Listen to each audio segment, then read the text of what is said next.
tomar mi problema con 20 grados, lo hubiera podido tomar con 14. Porque al final de cuentas, lo que a mí me interesa es elevarlo una delta T, cierta cantidad de grados, y elevarlo de 10 grados a 20 a X, es lo mismo que elevarlo de 20, por decir de 10 grados a 20, es lo mismo que elevarlo de 20 a 30, es lo mismo que elevarlo de 30 a 40, puesto que mi delta T va a ser la misma, va a ser de 10. Entonces, aquí yo digo, ¿cuánto calor necesito para elevarlo de 20 a 21 grados? ¿Y cuánto calor necesito acá para elevarlo también de 20 a 21?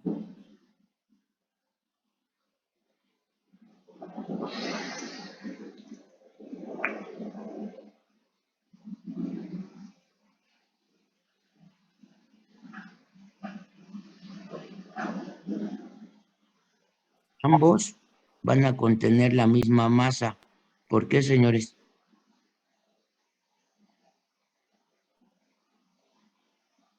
Masa 1 del primero, y aquí es mi masa 2. La masa 1 es igual a masa 2. ¿Por qué razón la masa en el primer sistema es igual que en el segundo?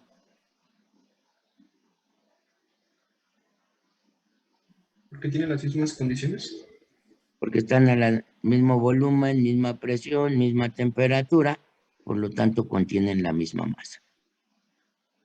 ¿Cuánto calor necesito aquí para elevarlo de 20 a 21?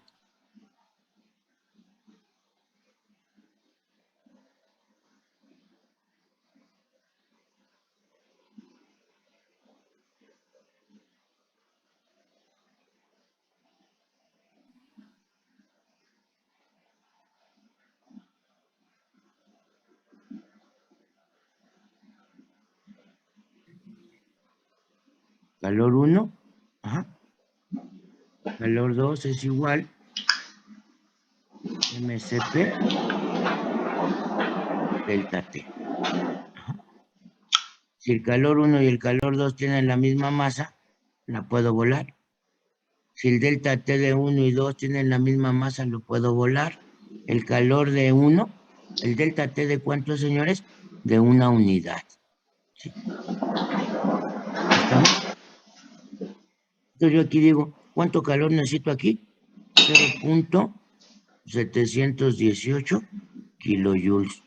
¿Y cuánto calor requiero acá? 0. No, es 1.005. ¿Por qué acá requerí mayor calor que aquí? ¿Sería por la distancia en el recipiente 2, profe? Aquí estamos igual. ¿Sí? Pero cuando yo empiezo a meter calor aquí, parte de esa energía, ¿sí? El calor, aquí el calor aquí es igual, señores. MCB delta T, y acá el calor aquí es igual. MCB delta T más presión por delta B. Entonces aquí, ¿qué me dice? Del calor que yo meta, una parte se va a destinar para elevar la temperatura del aire, y la otra parte se va a destinar para el trabajo que éste realiza. Y aquí decimos, bueno, el calor puede ser igual, MCP delta T. Entonces aquí, esta es energía interna y este es trabajo. Y aquí se cumple que el calor es igual a la energía interna más el trabajo que mi sistema realiza. Y ahí está comprobada la primera ley, ahí está comprobado por qué el CP es mayor que el CB, porque yo puedo hacer esta condición y me va a dar, si yo hago esto, señores, me da el mismo 1.005. Por lo tanto, ¿cuánto vale el trabajo que realiza este sistema?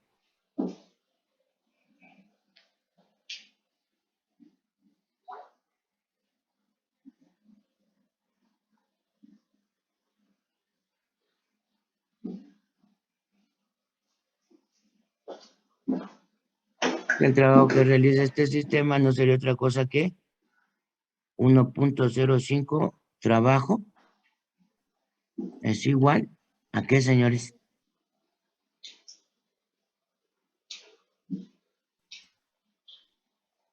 Al calor menos la energía interna.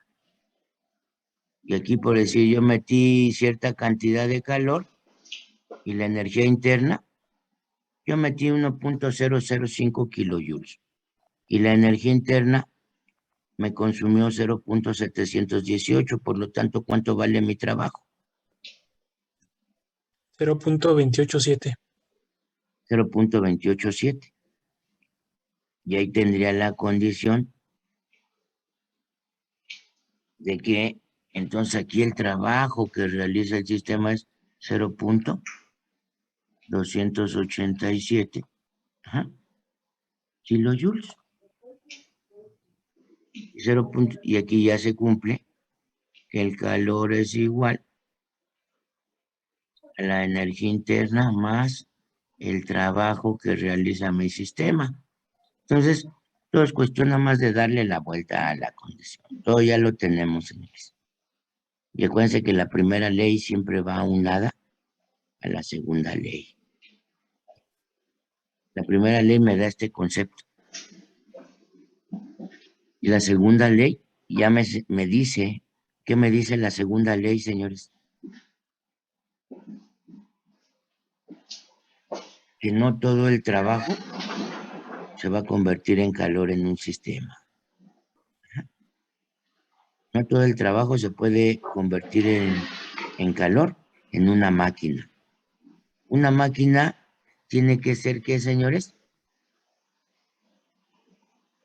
Tiene que estar constituida por una serie de diferentes procesos en donde estos procesos me van a conformar un ciclo. Y de aquí la primera ley me dice que el calor útil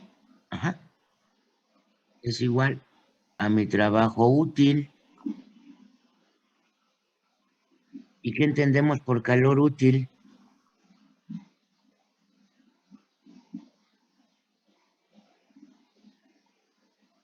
¿Qué es el calor útil, señores?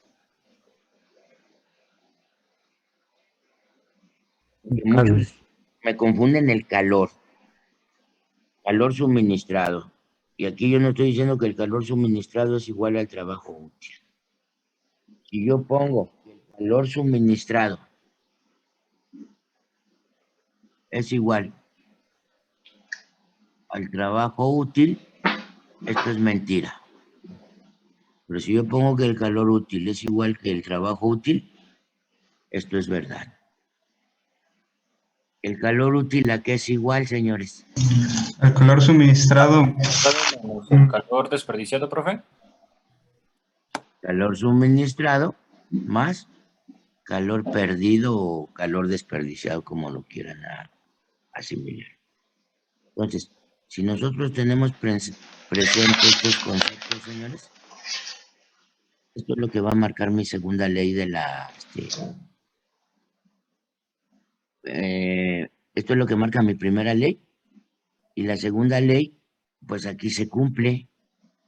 Jamás el calor útil va a ser igual al calor suministrado en una máquina, porque todas las máquinas tienen pérdidas. Como son máquinas térmicas, ¿qué pasa, señores? Vamos a tener pérdidas. ¿Por qué? Por fricción y por transferencia de calor. Entonces ahí, analizando estos conceptos, decimos, bueno, la segunda ley me dice que no todo el calor se puede convertir en trabajo. Siempre va a haber pérdidas. Y a lo mejor ustedes dicen, ¿pero por qué? ¿Por qué siempre va a haber pérdidas, señores? Porque no existe en el universo una pared adiabática. Nosotros idealizamos un proceso adiabático, pero no hay en el universo una pared que sea 100% adiabática. Todos los materiales con los que contamos, así sean materiales refractarios, siempre van a tener cierto grado de transferencia de calor. Por lo tanto, yo no puedo tener que el calor suministrado sea igual al trabajo útil. Siempre voy a tener un calor perdido. Y hablando de calor útil, pues es lo que realmente se aprovechó de todo ese calor, cuánto calor yo aproveché. Y ya bajo este concepto, decimos, bueno, ahí se cumple el primer postulado de la primera ley, de la segunda ley, perdón. ¿Cuál es el segundo postulado de la segunda ley, señores?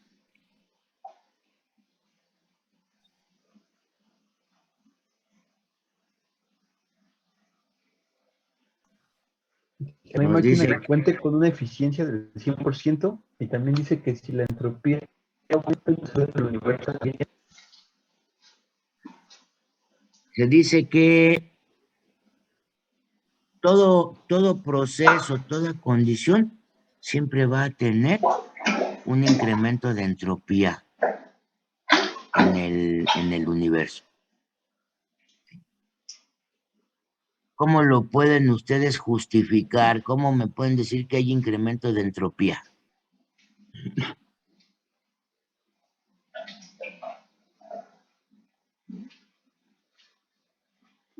¿Dónde se justifica el incremento de entropía? ¿Dónde podemos decir sí, sí es cierto? La segunda ley sí se cumple. ¿Con las entalpías, profe? Pues no tanto con las entalpías, porque yo puedo tener que... qué es la entalpía para ti?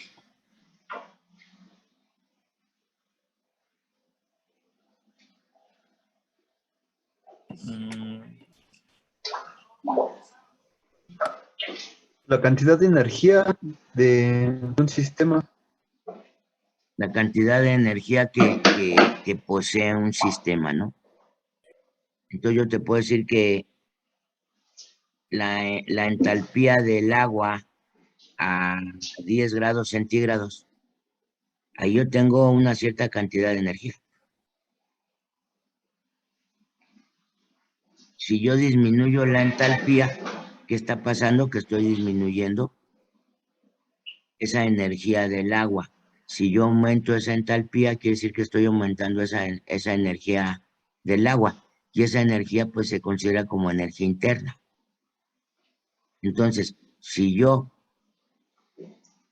incremento energía interna del agua, por ende, ¿qué va a pasar? ¿Qué va relacionado con la energía interna, señores? Trabajo y entropía. La temperatura. ¿Sí? La energía interna, ¿qué es? Ahí es donde tenemos que definir bien. ¿Qué entendemos por energía interna?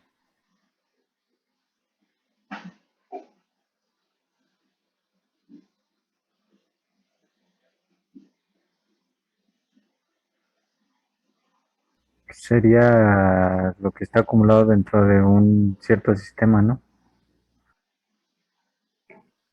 Sí, pero ¿cómo se manifiesta?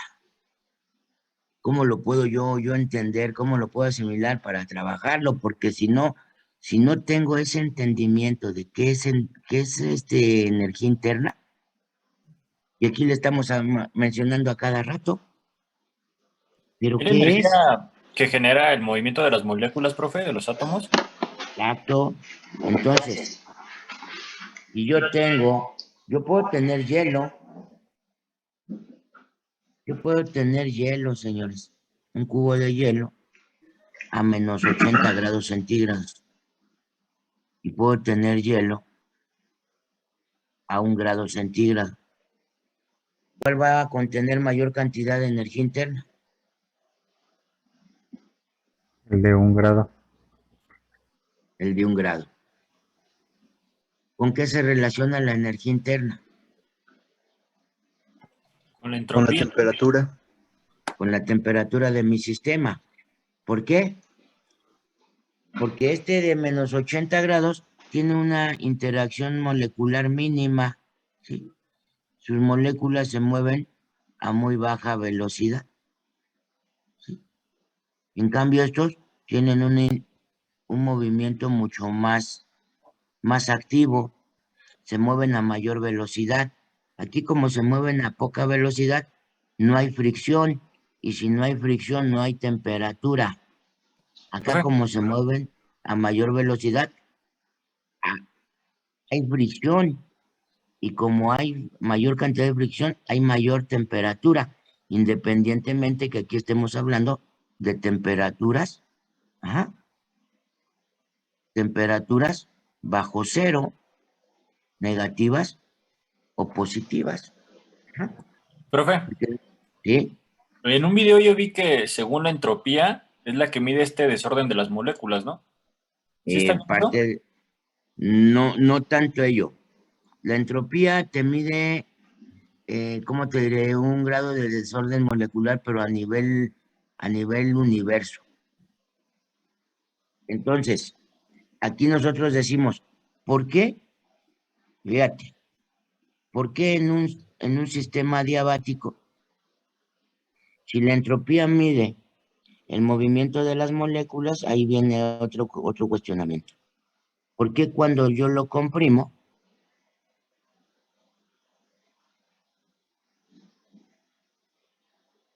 yo lo tengo punto inicial, lo pongo en punto final? Aquí yo tenía un cierto grado de movimiento. ¿Y acá qué va a pasar? Este Va a proceso es aumentar este adiabático. movimiento. Este proceso es adiabático. Aquí yo tengo un grado de interacción, y aquí, ¿cómo es el grado de interacción molecular? Mucho más alto. ¿Y por qué me dicen que entropía 1 es igual a entropía 2?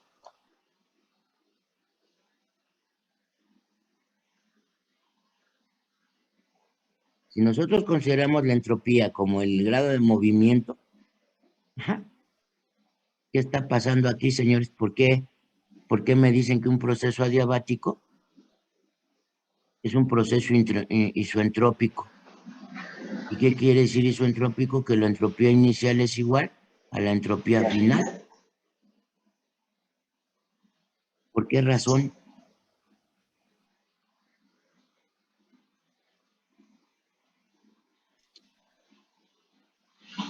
¿Se está transformando? ¿Mandé?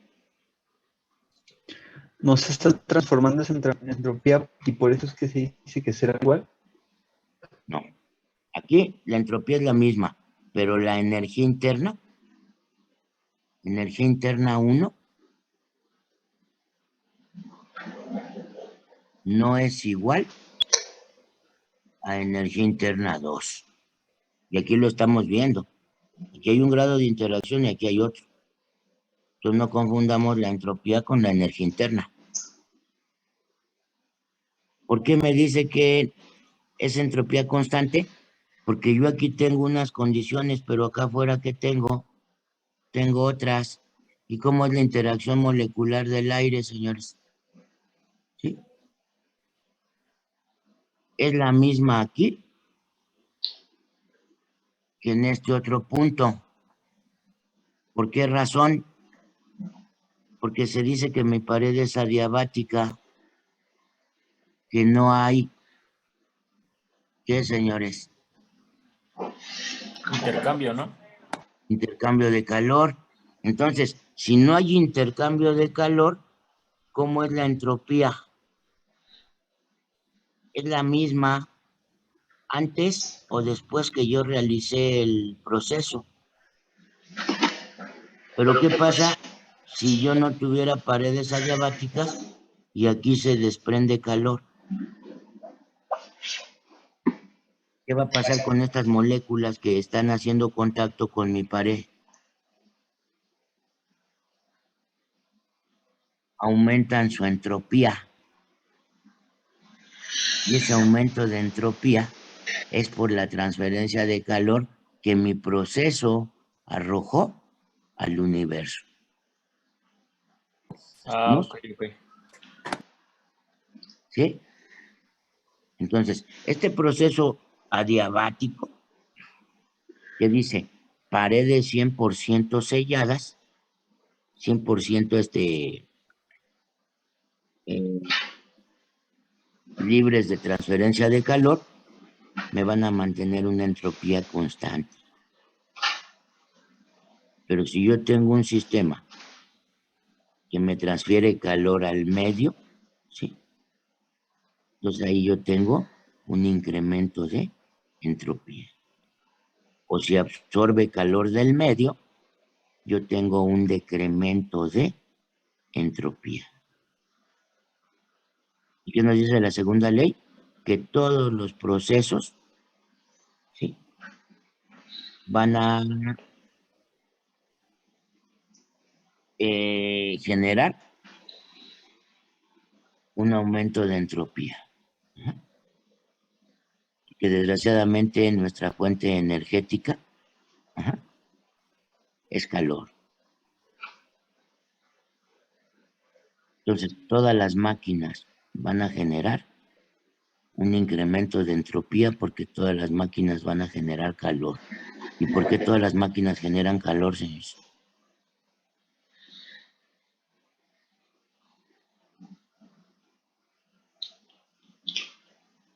Ya sea por la transferencia de calor de sus paredes o en su defecto, ya sea por la fricción entre sus componentes. Al estarse moviendo esa máquina, ese motor va a generar calor. Y ese calor va a ir al medio. Y ese calor que yo arrojo al medio, estoy aumentando esa entropía. ¿Sí? ¿Y qué me dice el siguiente postulado?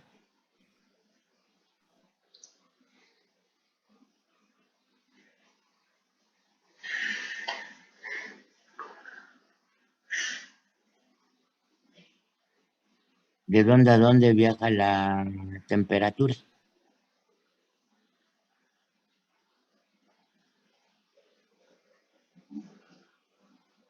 Del más caliente al más frío. De la mayor a la menor, ¿no? ¿Sí? Entonces, si yo pudiera hacer un dispositivo, imagínense que yo pudiera hacer un dispositivo que pudiera hacer que el calor viaje de menor a mayor, olvídense, cuánta energía no puedo yo absorber del agua de los océanos, tener miles y miles de toneladas de agua y querer bajar medio grado a esa gran cantidad de agua, o sea, bajarle medio grado y esa energía que yo obtengo en base a la reducción de esa temperatura del agua del océano, imagínense una fuente de energía inmensa. Pero, desgraciadamente, me dicen que la temperatura va a viajar siempre de mayor a menor. Y de ahí, pues muchas veces en el internet les ponen un ejemplo. Imagínense que tenemos una taza de café a 10 grados, a 10 grados centígrados y que la taza de café pudiera absorber calor del medio. ¿Para qué? Para que esta condición se tornara en agua hirviendo. A lo mejor aquí podemos decir, sí puedo aumentar de 10 a 20. ¿Sí? Siempre y cuando, ¿qué, señores?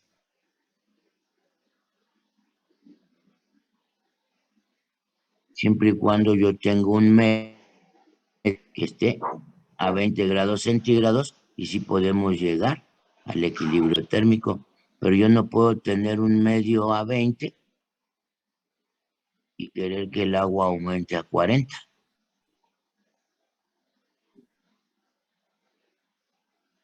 Si aquí el agua está a 10 y el medio está a 20, ¿qué va a pasar? El medio le va a transferir energía calorífica a mi sistema para llegar a los 20. Pero si este está a 40, yo no puedo hacer que el medio le transfiera energía calorífica de 20 a 40. ¿Por qué? Porque llega al equilibrio. En cambio, si yo tengo esta taza de café a 40, ¿qué va a pasar, señores?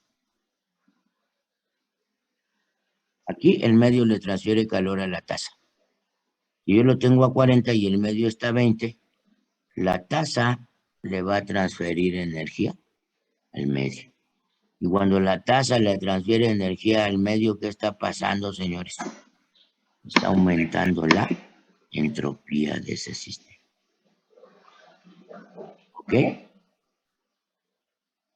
Entonces, teniendo esos conceptos, que es importante, porque cuando nosotros vamos a hacer un desarrollo X, debemos de tener esa condición.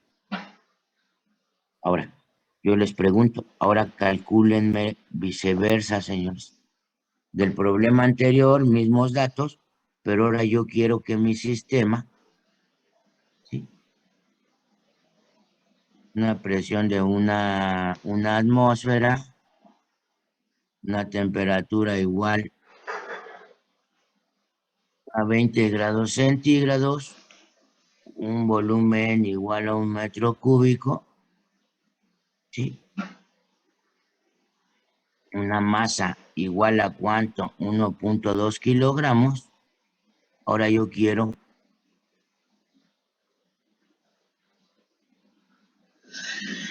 extraer calor.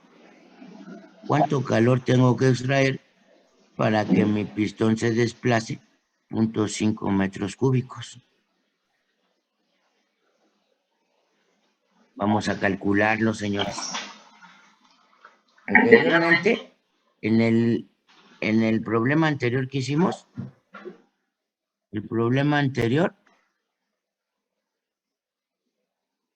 nosotros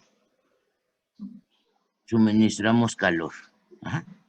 Ahora yo pregunto, ahora yo quiero que, no que mi sistema se expanda, yo quiero que se compacte.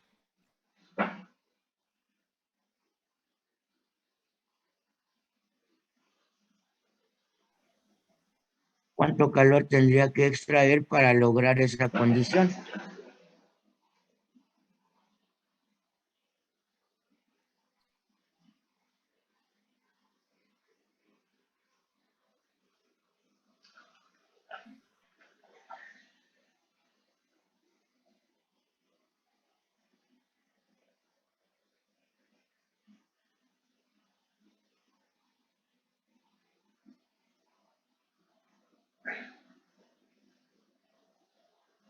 Ahí se podría aplicar la fórmula, profe, de calor suministrado menos el trabajo.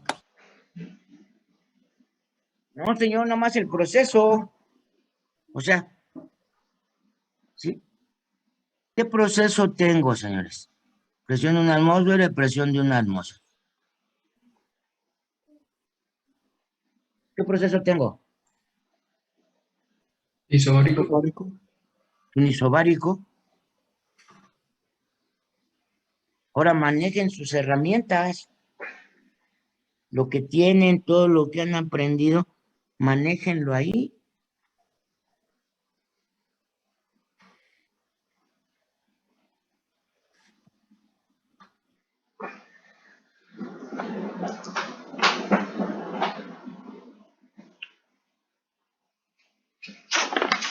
Mientras no tengamos estos conceptos claros, señores, lo que vayamos viendo de nuestro curso, o nos lo grabamos de memoria para hacer un problema similar a los que manejamos,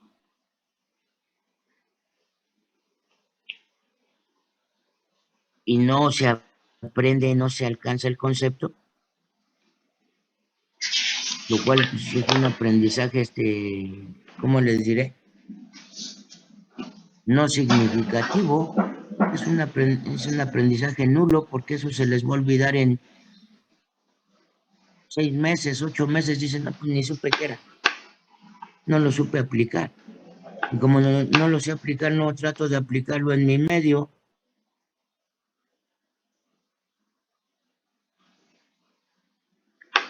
Un proceso isobárico.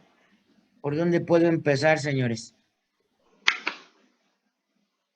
Primero calculamos la temperatura 2 con la ecuación de estado.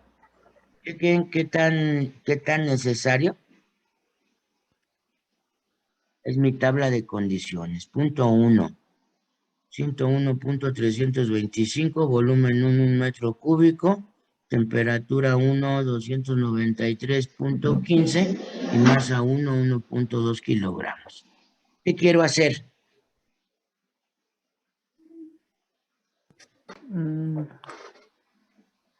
Reducir volumen. Pasarlo de 1 a 0.5. ¿Qué condiciones con una presión constante? Tengo, ¿cómo es la masa aquí? Igual que la masa 1. Va a ser la misma. Lo mismo. ¿Sí? ¿Qué temperatura tengo? Yo puedo ocupar ecuación de estado o en su defecto. Es un proceso isobárico. Tengo que, es volumen 1 sobre temperatura 1 es igual a B2 sobre T2. Por lo tanto, T2 ¿a qué sería igual, señores? P2 por T1 entre volumen 1.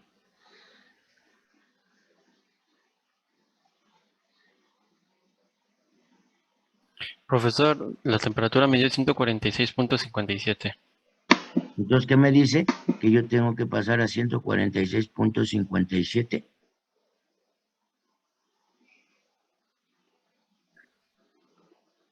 Kelvin. ¿Cómo es el trabajo aquí, señores? ¿Cómo va a ser el trabajo? Calor es igual a mCp por delta T. Trabajo. El trabajo. Presión Presión por por la volumen. diferencia de volumen. Presión por 0.5 menos volumen final menos volumen inicial. Por lo tanto, mi trabajo, ¿cómo va a ser? ¿Dar negativo, profe? Menos es 0.5 por 101.325. ¿Cuánto me da? Da menos 50.66.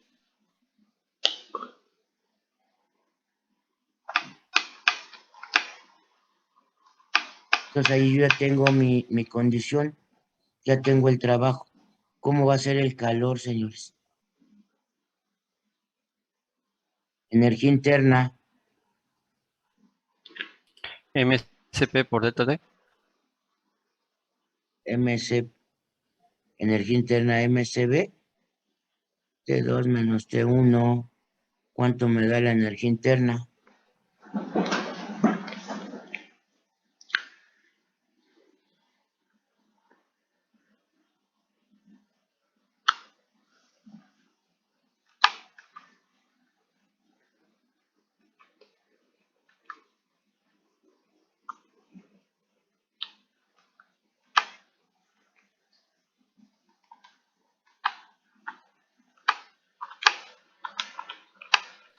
Menos 126.2933 kilojoule. Ok. Y esto va a ser igual el calor.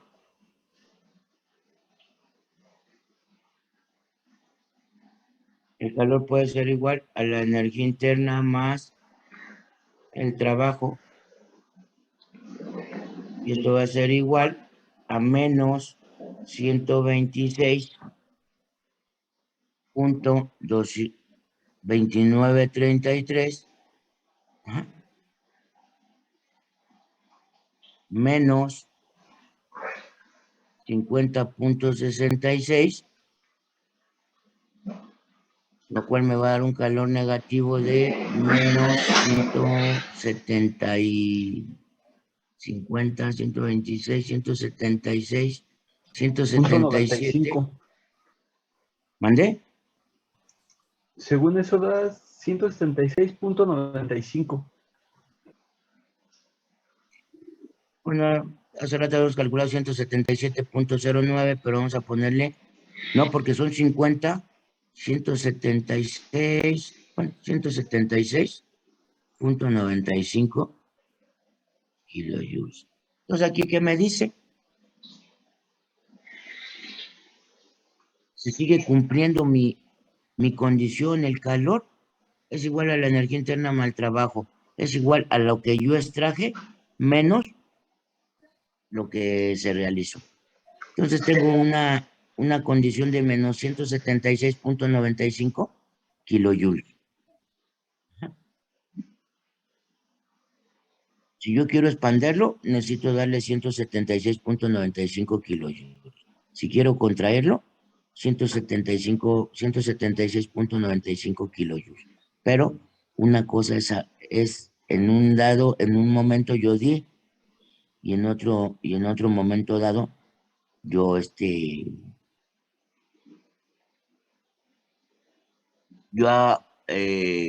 absorbí calor. En un momento dado el sistema recibió, ¿sí? Recibió calor del medio, y en el otro el sistema cede calor al medio, ¿sí? Y ya bajo esta condición, pues ya nosotros tenemos lo que vendría a ser el concepto, ¿sí? Y nos podemos empezar a ver así con todos los puntos, las condiciones, filosofando qué es lo que está pasando. Entonces, vamos a dejarlo por hoy aquí, señores. Para la siguiente semana vamos a ver ciclo Otto, ciclo diésel. No sé si lo llegaron a ver llegaron a ver un poco de ciclos en Termo 1. Muy poco. No, profe. No. Desconocen ciclo diésel. Bueno, nuestro primer parcial va a ser de la segunda ley. Aquí estamos adelantando un poco, señores, lo que son, en este caso, lo que son ciclos de potencia. Ajá. Nosotros podemos tener diferentes ciclos. Ciclos de potencia, ciclos de trabajo, ciclos de refrigeración. Y dentro de ciclos de trabajo, ¿qué ejemplo me pueden poner, señores?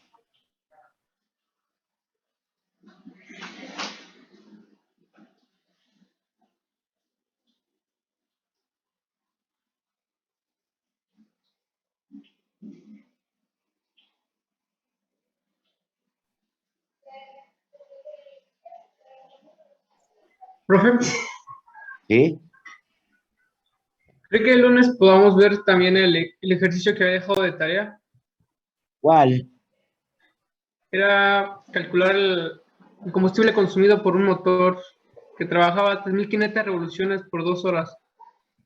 Sí, lo podemos ver. Ok, profe. Aquí, miren, aquí realmente Termo 2 es muy ambicioso.